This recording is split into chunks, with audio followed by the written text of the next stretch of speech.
respiratory system, which is also a very good experience because we have so many funny terms. Bucket handle movement. What is bucket handle movement? Respiratory का mechanism ही है।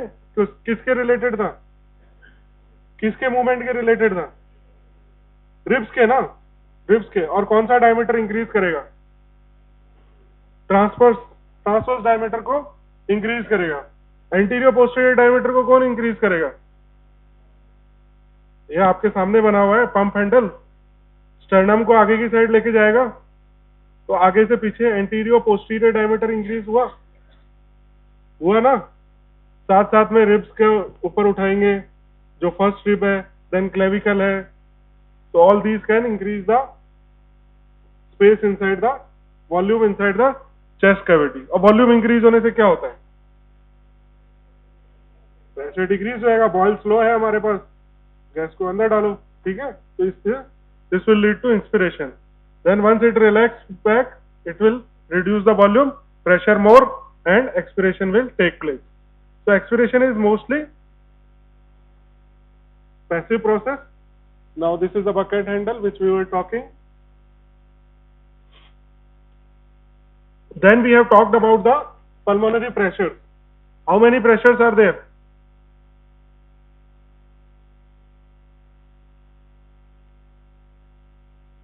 How many pressures we have talked last time? देखो, आप सांस ले रहे हो, सबसे छोटा ऑर्गन कौन सा है यहाँ पे? The functional unit alveoli. तो एल्वुलाई पे जो प्रेशर होगा उसको हम क्या बोलेंगे? Alveolar pressure. सिंपल है, कुछ भी नहीं करना। तो क्या है यार, मुख बधिर की तरह बैठे हो, बोलो क्या है? Alveolar pressure. और उसी को हम एक और चीज के नाम से बुलाते हैं, because it is pulmonary system, तो it is intrapulmonary, because lungs के अंदर का प्रेशर है। तो लंग्स के अंदर क्या होता है? Alveoli. So intrapulmonary and alveolar pressure are same. They are interchanging terms and they are same. So whatever it is, intrapulmonary pressure is there. Then we have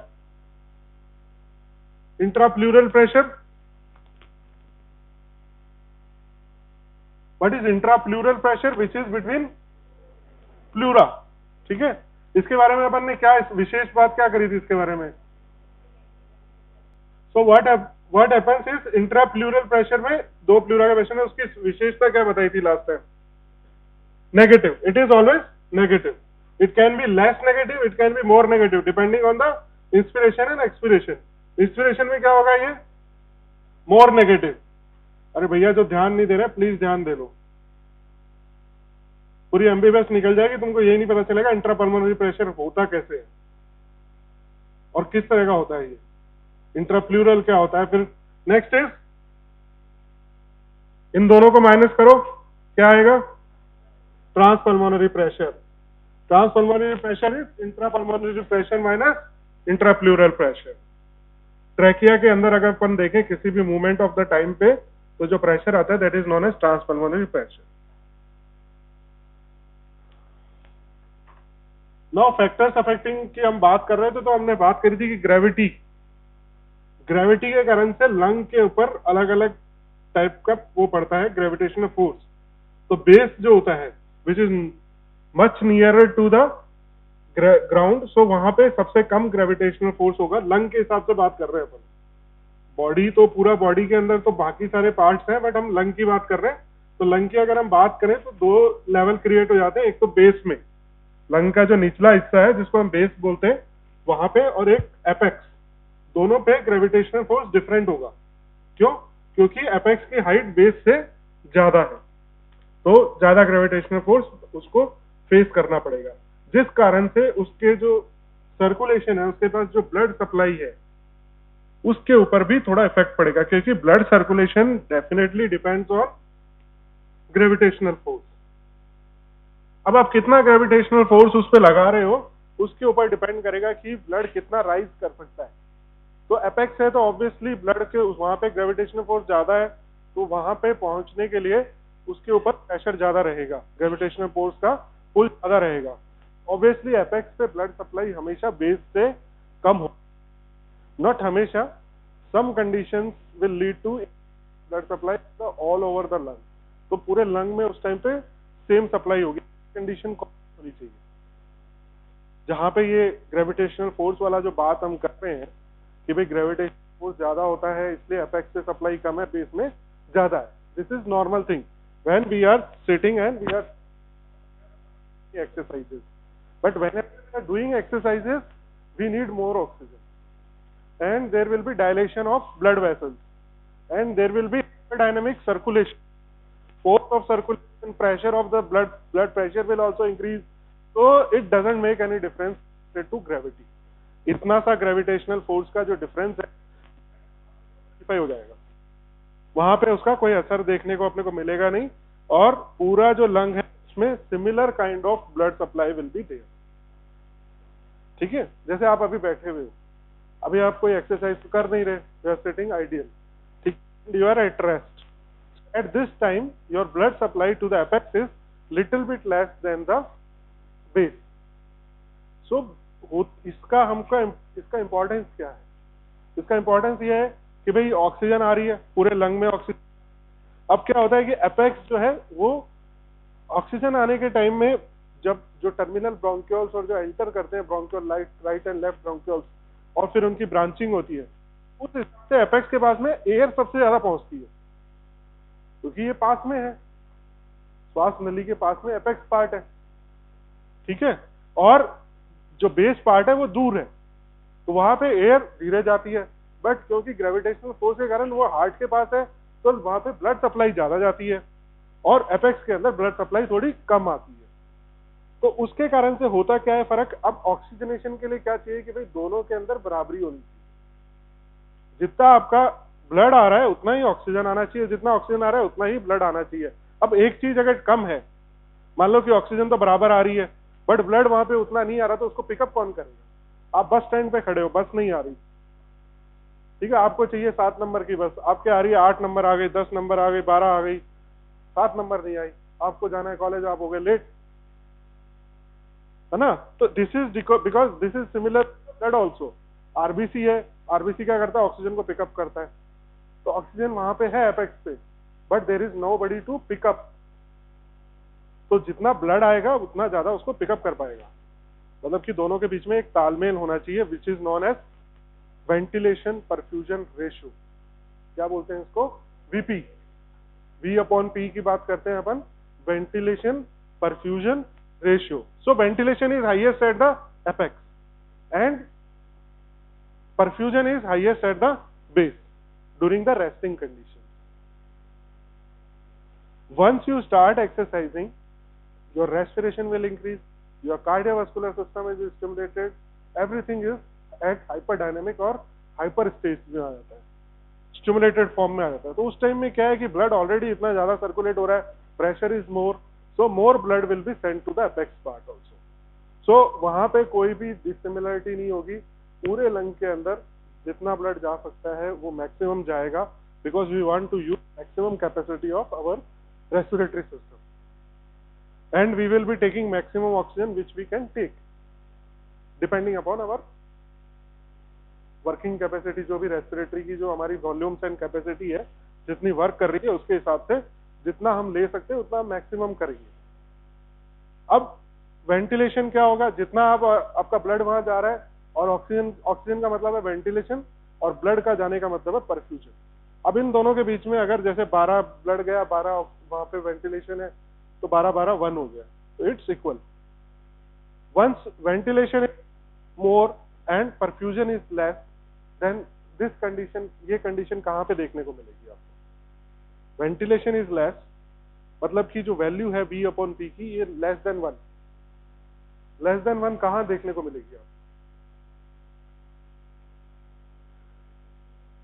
नहीं, लंग की बात कर रहे हैं अपन। लंग के part of the lung, there is a middle part of the lung, there is upper part of the lung. Lung जो है 3 लॉब्स में डिवाइड होता है, upper, middle and lower. Lower is the base, middle is जो कि ट्रैके के बिल्कुल सामने है, एंड अपर इज एपेक्स। तो सबसे ज्यादा वेंटिलेशन कहाँ है? एपेक्स में। तो यहाँ पे क्या होगा? V अपॉन P अपन निकालेंगे तो it will be more than 1, it will be always more than 1। जब हम मिडल में निकालेंगे तो इट विल बी मोर और लेस अराउंड 1, क्योंकि यहाँ पे वेंटिलेशन परफ्यूजन दोनों ऑलमोस्ट सिमिलर लेवल पे रहेंगे। And when we go to the base, तो वहां क्या हो रहा है, ब्लड तो भर, बट ऑक्सीजन उतनी ज्यादा नहीं है, थोड़ी कम है, तो that will lead to decrease in less than 1। तो वी एंड पी का जो रेशियो है वो कम हो जाएगा। Understood? Whenever you are talking about perfusion, इसका मतलब होता है कि ब्लड कितना पहुंच रहा है किसी भी टिश्यू या फिर लंग के अंदर। Perfusion is amount of the blood reaching, and ventilation is amount of oxygen reaching to the tissue or lungs or alveoli, every जो। Now we had talked about the emphysema। emphysema के अंदर मैंने बताया था आपको elasticity कम हो जाती है, जिसके कारण से अगर आप सांस लोगे अंदर तो आप वो इलास्टिसिटी के कारण रिकॉइल होती है चीज, और वो रिकॉइलिंग कैपेसिटी कम हो जाएगी, जिसके कारण से जो सांस है वो अंदर ही, उसका कुछ वॉल्यूम जो है वो हमेशा अंदर स्टक हो जाएगा और वॉल्यूम जो है अंदर इंक्रीज होता जाएगा, जिसके कारण से expansion of the chest and barrel shape देखने को मिलता है अपने को। We were talking about it is compliance, उसको हम क्या बोलते हैं, इलास्टिसिटी और elastance, which is known as recoil tendency. So compliance is, और अपन ने बात करी थी कि जो स्केलेटल सिस्टम है या जो भी हमारा थोरेसिक केज है, उसका टेंडेंसी है to recoil outside, it want to open up and lungs want to collapse. Tissues of the lungs want to collapse because of elasticity present inside the tissues, उसके अंदर जो elastic tissues है उसके कारण से। और ये जो ribs के हैं, because of tissue and muscle they want to open up, so they both have opposite direction of force, that's why intrapleural pressure is negative all the time to keep them together।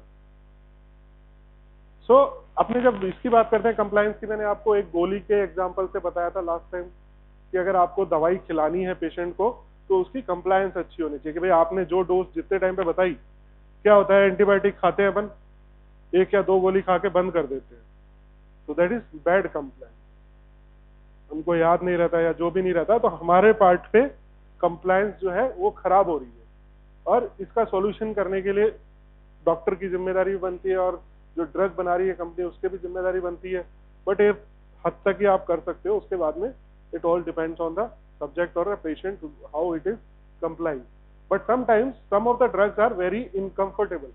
जैसे कि आप chemotherapy लेने जाओ तो सबको पता है कि वो it is very uncomfortable, मतलब वो आपको इतना, जो भी चीज आप उसको, आपको जो दवाई दी जाएगी उससे आपके ऊपर बहुत बुरा असर पड़ने वाला है, बट आपको लेनी पड़ती है, ठीक है। तो उसके लिए काउंसलिंग करनी पड़ती है सब्जेक्ट की या पेशेंट की, कि भाई आपको जरूरी है आपके लिए, तभी वो समझ पाएगा, तो वो that is a part of compliance. तो यहाँ पे कंप्लायंस का मतलब क्या आता है कि भाई लंग कितने एक्सपेंड कर पा रहे हैं, आप सांस ले रहे हो बट लंग एक्सपेंड नहीं कर पा रहे, बट तो आप वॉल्यूम, जो प्रेशर चेंज हो रहा है उसके साथ में वॉल्यूम आपका कितना चेंज हो रहा है, आपने नेगेटिव प्रेशर अंदर क्रिएट कर दिया, बट उसके हिसाब से अब वॉल्यूम इंक्रीज होना चाहिए इंस्पिरेशन के टाइम पे। अगर सब because of some disease volume increase नहीं हो पा रहा है, so that will lead to decrease in the compliance। so compliance is change in the lung volume unit change in the airway pressure। जितना आपका चेंज हो रहा है, टोटल लंग एंड थोरैक्स अगर हम निकालें तो ये 0.1 लीटर पर सेंटीमीटर ऑफ वाटर के हिसाब से रहती है, जिसमें थोरैक्स की 0.2 लंग पर मोर देन कंबाइंड। तो इनकी अगर इंडिविजुअल ली जाती है तो it is more than what is combined. Combined 0.1 है और इंडिविजुअली दोनों की 0.2 है।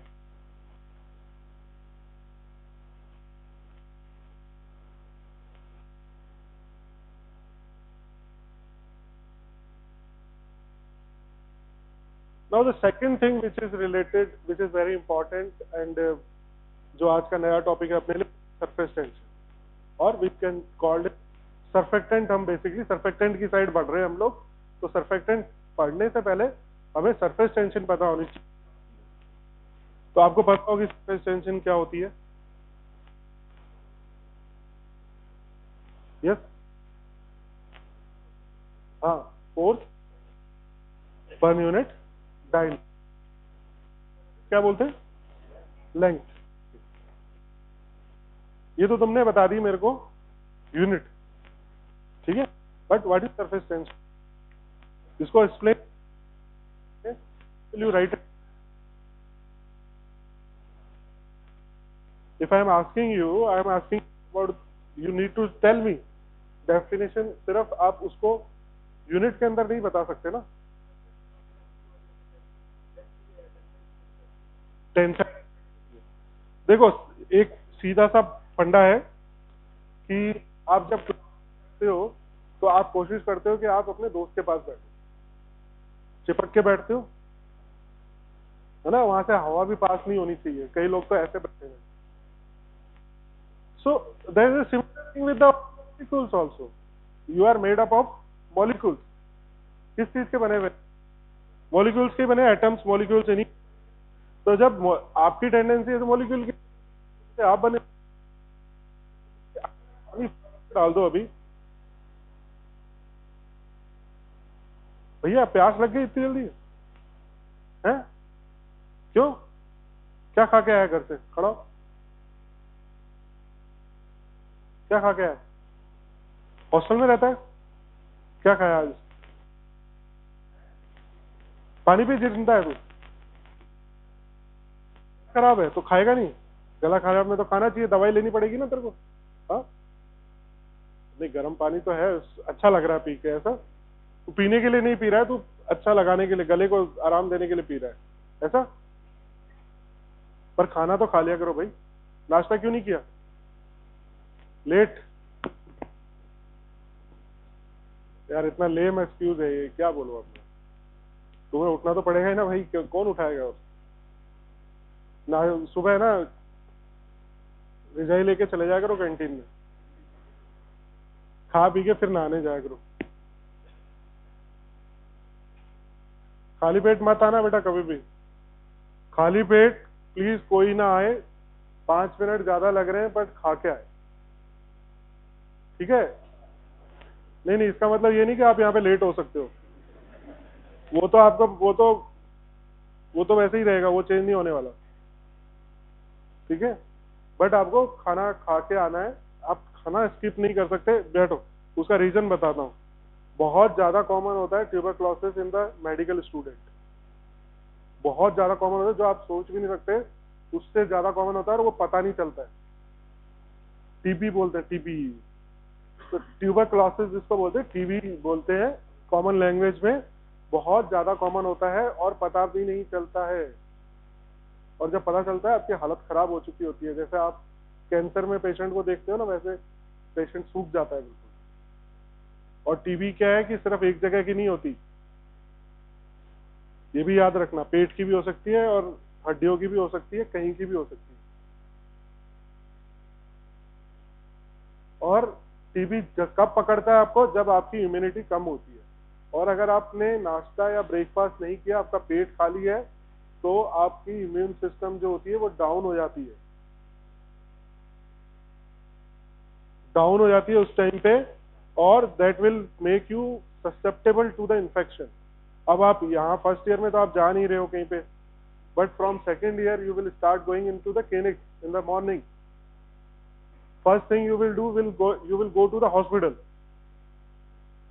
First thing in the morning you will be going to the hospital, and आप जब खा के नहीं जाओगे, सीधा वहां जा रहे हो, आप किसी न किसी पेशेंट के कांटेक्ट में आओगे, या तो वहां तो एयर के अंदर भी हो सकता है कोई भी इन्फेक्शन, तो you will be directly exposed. तो प्लीज ध्यान रखो। और यहाँ पे भी जैसे आते हैं तो अपने कोई लैब में चले गए, कहीं चले गए, तो कितनी बार आप बेहोश हो जाते, कितने बच्चे अपने, तो हमारे तो लैब में आप शाम को आते हो, दोपहर को आते हो, बढ़िया बात है, खाना खा के आते हो, नहीं तो सुबह अगर आप आने लग जाओ वहां तो कितने बेहोश होंगे। और खून देख के ही कई लोग तो प्रिक होते हैं, तो बेहोश हो जाते हैं। तो प्लीज खा के आओ, थोड़ा सा एफर्ट लगा के जल्दी उठो ना। अपन ने क्या देखा कि अपन पानी अगर जमीन पे फेंक दे तो क्या होता है? छोटी छोटी बूंदे बन के एक दूसरे के पास में आने की कोशिश करती है। तो that is because of surface tension. Every molecule has surface tension और the affinity for the similar molecules, जिसके कारण से वो एक दूसरे के साथ में रहना पसंद करते हैं। अगर आप उसको दूसरे सरफेस पर डालते तो basically it is a tension between the two surfaces, two not similar substance. जो भी अगर पानी है जैसे उसको जमीन पे डाला तो there are two different surface. यहाँ पे क्या है, देयर इज अ वाटर और a liquid and there is a air medium. यहाँ पे क्या आ रहा है, एयर आ रही है। तो एयर आ गई और साथ में एक जो सर्फेक्टेंट है या फिर जो भी फ्लूइड अंदर सिक्रीट हो रहा है दैट इज लिक्विड। तो दो तरह की अलग अलग तरह की वो हो गई, पदार्थ हो गए, ये अलग अलग तरह के वो मॉलिक्यूल्स हो गए फॉर्म में है और एक।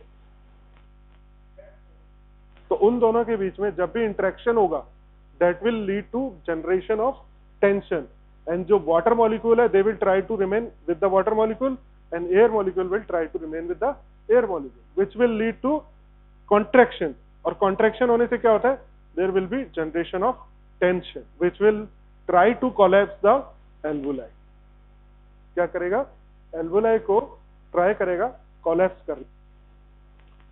जो फोर्स ने कहा इनवर्स, ठीक है। कोई अगर अपन ने मान लो एल्वुलाई है, राउंड एल्वुलाई है, उसके ऊपर अपना फ्लूइड है, फ्लूइड की लाइनिंग रहती है हर जगह पे। वो फ्लूइड के जो मॉलिक्यूल है वो ट्राई टू कम टुगेदर, वो जब पास में आना चाहेंगे तो वो एल्वुलाई को भी बंद करने की कोशिश करेंगे। they want to stay away from the liquid part, so that to generation of tension and this tension is lowered by the surfactant। surfactant क्या करता है, ये जो वाटर मॉलिक्यूल्स है इनके बीच बीच में घुस जाता है and it is lipid in the nature, it is lipid. जैसे ऑयल होता है ना, ऑयलिश करेक्टर है इसका। तो उस कारण से ये क्या करता है, दो लिक्विड जो मॉलिक्यूल है, वाटर मॉलिक्यूल है, उनके बीच में गैप क्रिएट कर देता है, उनको एक दूसरे से इंटरेक्ट नहीं होने देता। तो ऑटोमेटिकली क्या होगा, जब इंटरेक्शन नहीं हो रहा तो सरफेस टेंशन डिक्रीज होती जाएगी। So there is one law which is known as Laplace law. क्या बोलते हैं, लैपलेस लॉ। इसके बारे में आपने नहीं सुना होगा या सुना है? Very good. सो प्लीज ज्ञान दृष्टि कौन देगा इस पर? यार बोलो क्या उसमें, खड़ा हूँ, फटाफट बता दूंगा। चलो तुम बताओ। तो सब साथ ही पढ़ के आए ना, एक ही चीज तो पढ़ के आए हो, तो इनको कैसे पता चल गया? किसको आता है जल्दी बताओ। थोड़ा बहुत टूटा फूटा चलेगा, सब चलेगा, कोई दिक्कत नहीं है। आई नीड स्टार्ट, और स्टार्ट आपकी तरफ से आनी चाहिए। कोई भी? यार तुमने इतनी जोश से हाँ बोला लैपलेस लो पे, तो कुछ तो बताओ, बैठे बैठे बता दो, खड़े होने की जरूरत नहीं है। हाँ नहीं आता? क्या हुआ, बोल। हाँ बोल बोल। तो किसने बोला आता है? जब मैंने बोला सुना होगा तो आपने सुना है, सुना है पर आता नहीं है ऐसा? तो कहाँ सुना आपने? तो फिजिक्स में सुना था लैपलेस लॉ। तो क्या था? Laplace correction. करेक्शन मैंने नहीं सुना। ये तो गड़बड़ हो गई।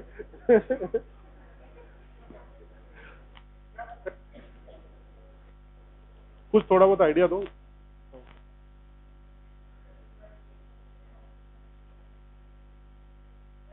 कुछ टेंशन का था उसमें, 2T/R था फॉर्मूला, कुछ 2T/R। नहीं कोई बात नहीं, चलो ठीक है। तो इनका जो फंडा है वो आई थिंक कुछ डिफरेंट है, आपके कुछ फिजिक्स में आया होगा Laplace correction. I don't know, that may be something else which is given by the same scientist. But Laplace जो हमारे यहाँ पे जो यूज हो रहा है अपने रेफरेंस में, that is known as Laplace law. Laplace बोलता है कि जो दो चीजों को अगर अपन जोड़ दें, वो मान लेते हैं, चलो ठीक है, दो बलून को अपन जोड़ दें।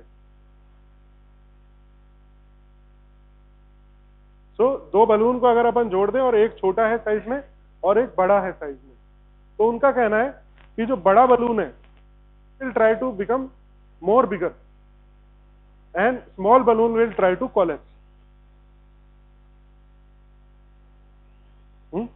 ये पढ़ा है ना आपने? तो यही लैपलेस लॉ है। तो क्या होता है, दो बलून का अगर आप जोड़ दो तो बड़ा बलून तो और बड़ा होता है और जो छोटा बलून है वो और छोटा हो जाता है। ये होता क्यों है? ये सरफेस टेंशन के कारण हो रहा है, क्योंकि जो छोटा है उसमें सरफेस टेंशन ज्यादा है। सरफेस टेंशन ज्यादा होने से क्या होता है? प्रेशर ज्यादा बिल्ड होता हो जाता है। P equals to 2T/R। तो डिनोमिनेटर क्या है हमारा? R। तो R अगर कम हो गया तो T जो टेंशन है वो इक्वल हो जाएगा प्रेशर के। तो जितना ज्यादा टेंशन रहेगी उतना ज्यादा प्रेशर आपका डेवलप होगा अगर छोटा R है आपका। तो डिनोमिनेटर R अगर छोटा रह जाता है, इंक्रीज जो भी है वो इंक्रीज होती जाएगी। अगर T को 1 कांस्टेंट मान ले, है ना, तो वो इंक्रीज होने लग जाएगी। टेंशन अगर सरफेस टेंशन हम ले ले किसी एक पदार्थ की ले लेते हैं किसी भी की, तो वो कांस्टेंट हो गया दोनों के अंदर। यहाँ पे जो टेंशन है वो डेवलप होगी between the air medium and the plastic medium जो भी है वो बलून का। तो उनके बीच में जो इंटरेक्शन हो रहा है उसके कारण से जो सरफेस टेंशन गैस मॉलिक्यूल्स पे डेवलप हो रही है, दैट इज सरफेस टेंशन। तो वो T तो सेम है दोनों के अंदर, बट R के कारण से सारा खेल हो रहा है। अब अगर R बड़ा है बड़े बलून का, तो उसके अंदर T जो है वो छोटा हो जाएगा, और इधर जो है जो T है वो बड़ा रहेगा, प्रेशर ज्यादा रहेगा। तो प्रेशर ज्यादा होने से क्या होगा? It air from the high pressure to, तो ये बलून धीरे धीरे दब के बंद हो जाएगा और ये वाला बड़ा हो जाएगा। तो इसी तरह से लंग्स के अंदर क्या होता है? सारे एल्वुलाइज होते हैं ना वो कनेक्टेड होते हैं एक दूसरे से। एल्वुलाइज जो होते हैं सारे वो ब्रांचिंग है, ब्रांचिंग के कारण से सब कनेक्टेड है एक दूसरे से। तो बेसिकली लैपलेस क्या बोलते हैं कि अगर लैपलेस लॉ को देखा जाए, हम मेरा जो फंडा है अगर उसके हिसाब से देखा जाए, लैपलेस बोला तो जो आपका लंग है उसके अंदर सिर्फ एक एल्वुलाई रहना चाहिए, एक लंग के अंदर सिर्फ एक एल्वुलाई रहना चाहिए, बाकी सारे कोलैप्स हो जाने चाहिए बिकॉज ऑफ सरफेस टेंशन। तो उससे काम चलेगा अपना रेस्पिरेशन हो ही नहीं पाएगा फिर। तो उस चीज को काउंट यहाँ पे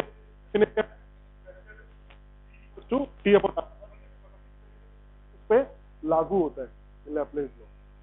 कोई भी हॉलो वॉल्यूम जिसके अंदर आ सकता है, कोई भी viscera, it can be heart, it can be stomach, ठीक है, कोई भी चीज, या विसरा के बाहर भी कोई भी चीज इन द फिजिकल वर्ल्ड, तो वो उसके ऊपर ये लैपलेस लॉ। तो इसके हिसाब से बड़ी इंटरेस्टिंग चीज हो गई कि भाई एक ही वेल्वुलाई होना चाहिए, क्योंकि सबके अंदर अलग अलग रेडियस है और किसी एक एल्वुलाई का रेडियस तो ज्यादा हो गई किसी पॉइंट ऑफ टाइम पे, और जैसे ही अपन उस पॉइंट ऑफ टाइम से जब चीज चालू करेंगे तो और सारे कोलैप्स होते होते वो एक एल्वुलाई बड़ा हो जाएगा सबसे। तो एक दोनों लंग्स में मिला के एक एल्वुलाई। तो इसको काउंटर अटैक करने के लिए क्या है? सर्फेक्टेंट।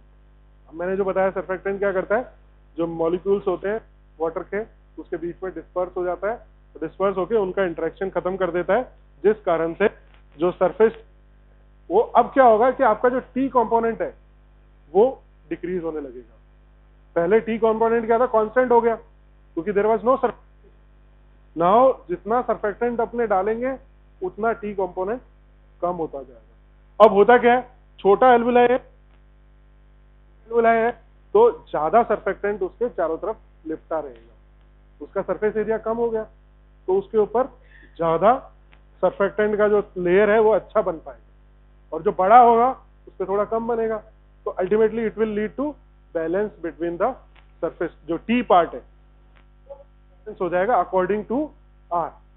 तो हमारा क्या होगा? P1 P2 P3 जितने भी है सारे ऑलमोस्ट सेम प्रेशर हम करेंगे, जिसके कारण से सारे के सारे एल्वुलाई अपनी जो नेचुरल साइज है उसी में रहेंगे। तो that is the phenomena of surface tension and surface.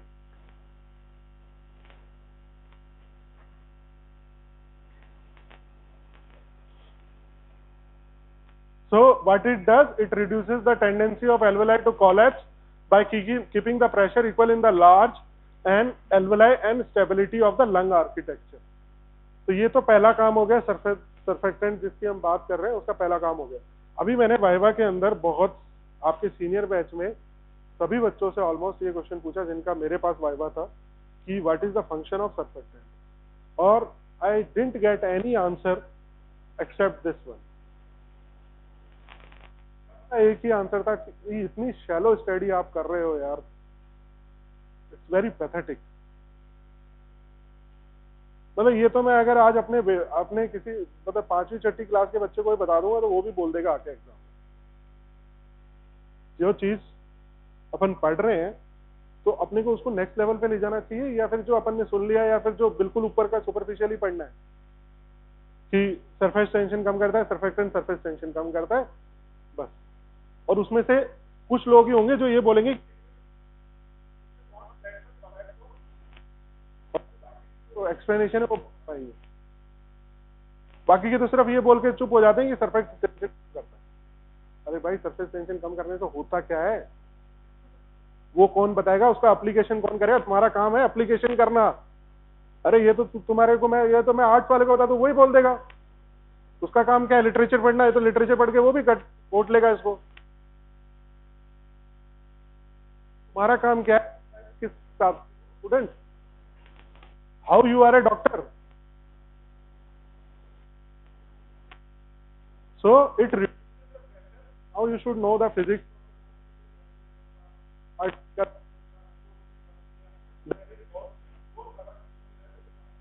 Now second point is improve the distability of the lungs, that is decrease the muscle। अब effort of breathing को ये कम कर, effort of breathing lungs her bar collapse होने लग जाए, मतलब कि ये सरफेस टेंशन के कारण से अगर एल्वुलाई हर बार कोलैप्स होंगे तो आपको जोर लगा के सांस लेनी पड़ेगी। और जो मैंने आपको पहले भी बताया था कि वर्क ऑफ ब्रीदिंग जो आप अनकॉन्शियसली करते हो आज में, वो आपके लिए इतना लेबरस हो जाएगा कि you at some point you will get muscle effort, decrease the muscle.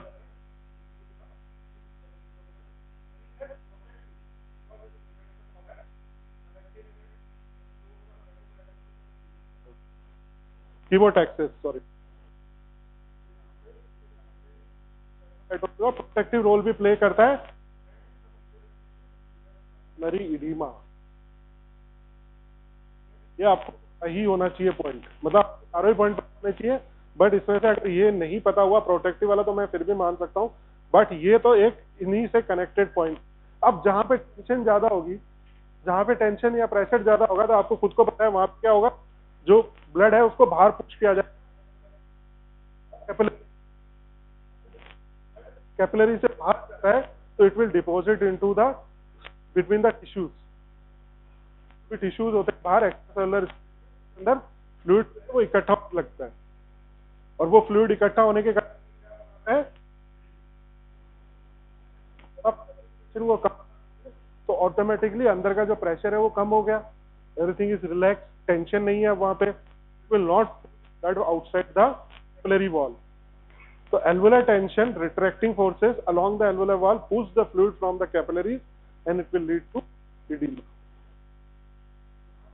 Tension जो है अंदर की साइड है तो इट विल लीड टू, ये सक करेगा ब्लड से, फ्लूइड है उसको अंदर की साइड, जो भी कैपिलरी वहां से जा रही है, जो फ्लूइड जो एक्चुअली बेसिकली आई है वहां पे ऑक्सीजन एक्सचेंज करने के लिए, आरबीसी को ऑक्सीजन दिलाने के लिए लाई है, बट इसके अंदर अगर प्रेशर ज्यादा रही तो ये प्रेशर जो है उसको सक कर लेगा फ्लूइड को, और वो फ्लूइड क्या है आपके एल्वुलाई के अंदर जमा होना शुरू, एल्वुलाई के अंदर जहां पे एयर होनी चाहिए वहां पे क्या इकट्ठा होने लगेगा, फ्लूइड।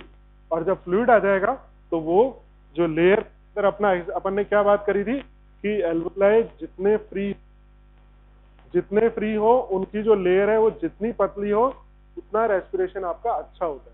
अब आप उसके अंदर पानी भर दोगे तो कहाँ का रेस्पिरेशन होगा, your respiration will be hampered, slowly you will develop distress, जैसा अपन ने कोरोना में देखा था लोगों को मरते हुए, तो पल्मोनरी इफ्यूजन ये सब चीजें होने लग जाएंगी and your respiration will not be possible, which will lead death.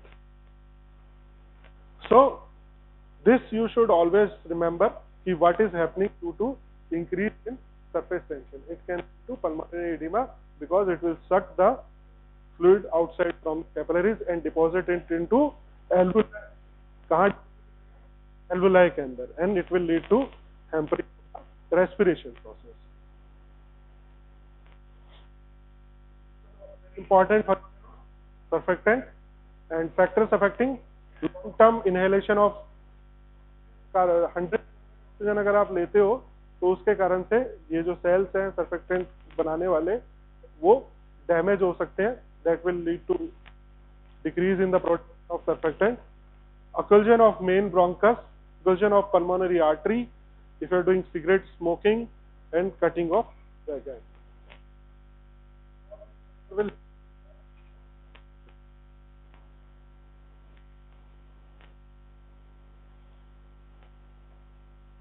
increase in the case of thyroxine increases the activity of all the cells, तो वो increase करता है। और दूसरा होता है ग्लूकोकॉर्टिकॉइड, इंक्रीज इन, ये क्या करता है बेसिकली, ये नहीं कराता सर्फेक्टेंट रिलीज का, एक्सप्रेशन कराता है सेल्स का। ग्लूकोकॉर्टिकॉइड एक मेन फंक्शन होता है कि ये इट इंक्रीजेस ग्रोथ, ठीक है। तो वही ग्रोथ के पार्ट से ये उसको जो टाइप न्यूमोसाइट्स है हमारे, कौन रिलीज करता है सर्फेक्टेंट, टाइप 2 एल्वुलर सेल्स और न्यूमोसाइट्स, जो एल्वुलाई का स्ट्रक्चर बनाते हैं, एल्वुलाई का स्ट्रक्चर बनाते हैं, और उसके साथ में टाइप 2 सेल्स जो कि सर्फेक्टेंट को रिलीज कराते हैं। तो उनका मैच्योरेशन होना चाहिए। अब इसका ग्लूकोकॉर्टिकॉइड प्री मैच्योर बेबीज में, प्री मैच्योर बेबीज में जहां पे उनका अभी एल्वुलर टाइप 2 सेल है, क्योंकि उनकी प्रीटर्म बर्थ हो गई है, ये बेसिकली जाके मैच्योर, और बर्थ के थोड़ा सा सर्फेक्टेंट, ताकि जैसे ही बर्थ हो और लंग्स को एक्सपेंड करने, उससे पहले क्या होता है कोलैप्स रहते हैं। फीटस जो है वो आपको पता होगा, पता है ना, वो सांस नहीं ले रहा होता अंदर, मदर के ब्लड से लेता है वो oxygen. Fetal circulation take blood from the, इसके कारण से क्या होता है, फीटल हीमोग्लोबिन होता है अंदर। हीमोग्लोबिन और नॉर्मल हीमोग्लोबिन में क्या फर्क है, ऑक्सीजन बाइंडिंग ज्यादा है, तो जैसे ये प्लासेंटा पे जाता है तो एक साइड मदर का ब्लड फ्लो हो रहा होता है, उसके अपोजिट साइड में फीटल ब्लड फ्लो होता है, तो जो भी ऑक्सीजन मदर के ब्लड में है ये एक्सचेंज कर लेगा और कार्बन डाइऑक्साइड छोड़ देगा, वहां पे रेस्पिरेशन हो रहा है बेसिकली। तो फीटल टाइम पे लंग्स की जरूरत नहीं है, तो लंग्स के अंदर बेसिकली पानी भरा हुआ होता है, और जब वो बाहर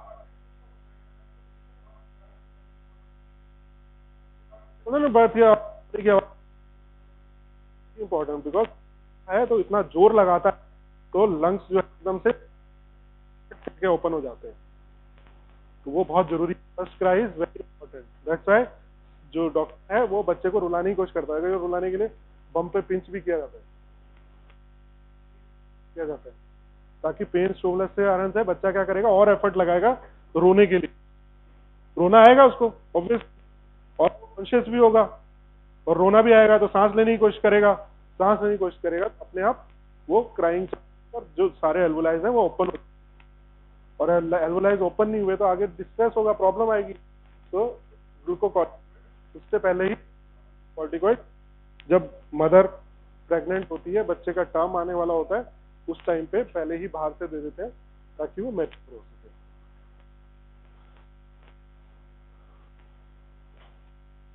हो तो सिंड्रोम हो सकता है इन न्यूबॉर्न, फॉर्मेशन, जिसके कारण से क्या होगा, टेंशन इंक्रीज हो जाएगी,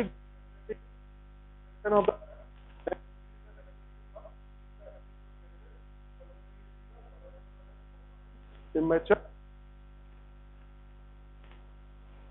तो यहाँ पे हमारा ग्लूकोकॉर्टिकॉइड हमें करता है, क्योंकि मैच्योर कराता है और जल्दी सिक्रीशन सर्फेक्टेंट का चालू करता है, ताकि हमें ये वाली, वेरी कॉमन है, ये बहुत कॉमन है प्री मैच्योर बेबीज में रेस्पिरेटरी डिस्ट्रेस होना, तो टाइम उनको वेंटिलेटर पे वो दवाइयां देनी पड़ती है, इनसे आपके न्यूमोसाइट्स मैच्योर हो और सर्फेक्टेंट रिलीज चालू हो। कई बार आर्टिफिशियली सर्फेक्टेंट भी देना पड़ता है।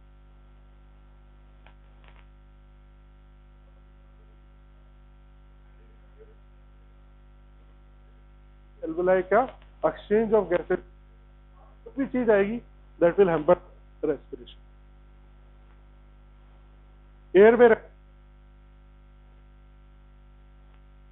अब रेजिस्टेंस कहाँ कहाँ हो, जब आप सांस ले रहे हो, मॉलिक्यूल्स अंदर आ, उन मॉलिक्यूल्स के बीच में आपको मिलेगी रेजिस्टेंस, से टकराएंगे फ्लो के टाइम पे, so they will produce resistance. They will also collide or they will also come in contact with the अंदर का जो लेयर है उससे कांटेक्ट में आएंगे, so that will lead to increase in the resistance between molecule and substance flowing and the wall of the tube. जो tube है अपना कंट्रैक्ट किया या फिर ब्रोंकियोल जिसकी बात कर रहे हैं, so resistance is equals to P upon changing in the P, in the P. एक एंड पे और दूसरे एंड पे क्या डिफरेंस है? Difference pulmonary pressure,